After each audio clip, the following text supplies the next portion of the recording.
બેટા ઉછેર કરે ને એને માં ન કહેવાય. માં કેને કહેવાય તને ખબર છે? 9 મહિના પૂરા મેં તને પેટમાં રાખી છે મારા દીકરા. પછી મેં તને જન્મ આપ્યો છે. એ તારી માં નથી.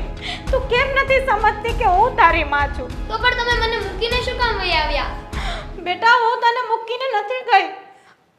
એનો જવાબદાર તારા દાદી અને તારા પપ્પા છે. એને મને એ ઘરમાંથી ધક્કા મારીને કાઢી હતી. મારા દીકરા નહીં તો હું તને મૂકીને ક્યાંય ન જાત. તને તારી માની વાત ઉપર વિશ્વાસ નથી.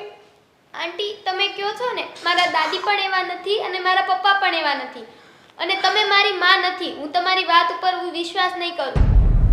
મારા દીકરા માની જા.